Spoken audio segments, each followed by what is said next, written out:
I was 20 years old. I was at my lowest point. And then one day, and I remember the exact day, March 27th, 1975, I was helping my mother in her beauty shop. My mother owned a beauty shop up in Mount Vernon. And there was this older woman who was considered one of the elders in the town. And I didn't know her personally, but I was looking in the mirror, and every time I looked at the mirror, I could see her behind me, and she was staring at me. She just kept looking at me. Every time I looked at her, she kept giving me these strange looks. So she finally took the dryer off her head and she said something I'll never forget. First of all, she said, "Somebody give me a piece of paper. Give me a piece of paper." She said, "Young boy, I have a prophecy, a spiritual prophecy." She said, "You are going to travel the world and speak to millions of people." I began at Fordham University as a pre-med student. I took a course called cardiac morphogenesis. I couldn't read it, I couldn't say it, I sure couldn't pass it. So then I decided to go into pre-law, then journalism. And with no academic focus, my grades took off in their own direction. I was a 1.8 GPA one semester, and the university very politely suggested that it might be better to take some time off. I found that nothing in life is worthwhile unless you take risks. Nothing. Nelson Mandela said, "There is no passion to be found playing small and settling for a life that's less than the one you're capable of living." Fail big. You will fail at some point in your life. Accept it. You will lose. You will embarrass yourself. You will suck at something. There's no doubt about it. In the acting business, you fail all the time. Early on in my career, I auditioned for a part in a Broadway musical. Perfect role for me, I thought. So I'm in the wings. I'm about to go on stage, but the guy in front of me, he's singing like Pavarotti, and I'm just shrinking. I'm getting smaller and smaller. So they say, "Oh, thank you very much, and you'll be hearing from us." So I come out with my little sheet music, and so I assumed I didn't get the job. But the next part of the audition, he called me back. The next part of the audition is the acting part of the audition. Now I'm like, hey, okay, maybe I can't sing, but I know I can act. So they pair me with this guy, and again, I didn't know about musical theater. And musical theater is big, so they can reach everyone all the way in the back of the stadium. And I'm more from a realistic, naturalistic kind of acting where you actually talk to the person next to you.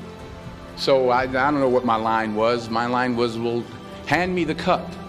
And his line was, "Well, I will hand you the cup, my dear. The cup will be there to be handed to you."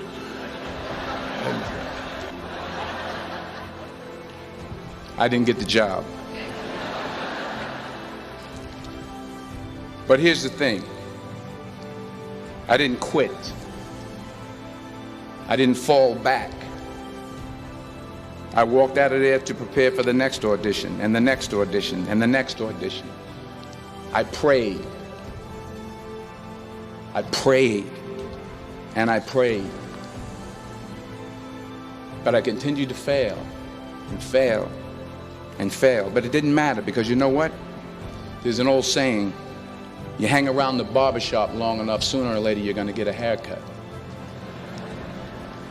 So you will catch a break, and I did catch a break. Last year, I did a play called Fences on Broadway. Someone talked about it. Won the Tony Award. But here's the kicker. It was at the Court Theater. It was at the same theater that I failed that first audition 30 years prior. Reggie Jackson struck out 2,600 times in his career, the most in the history of baseball. But you don't hear about the strikeouts. People remember the home runs.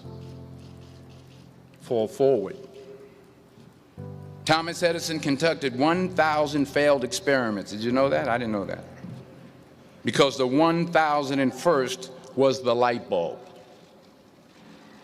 Fall forward. Now, I'm sure in your experiences in school and applying to college and picking your major and deciding what you want to do with life, I'm sure people have told you to make sure you have something to fall back on. Make sure you got something to fall back on, honey. But I never understood that concept, having something to fall back on. If I'm going to fall, I don't want to fall back on anything except my faith. I want to fall forward. I figure at least this way I'll see what I'm going to hit. Fall forward. The point is, every graduate here today has the training and the talent to succeed. But do you have the guts to fail? While it may be frightening, it will also be rewarding. Because the chances you take, the people you meet, the people you love, the faith that you have, that's what's going to define you. Keep working, keep striving, never give up, fall down 7 times, get up 8. Ease is a greater threat to progress than hardship. Without commitment, you'll never start, but more importantly, without consistency, you'll never finish. It's not easy. If it was easy, there'd be no Kerry Washington. If it was easy, there'd be no Taraji Henson, P. Henson.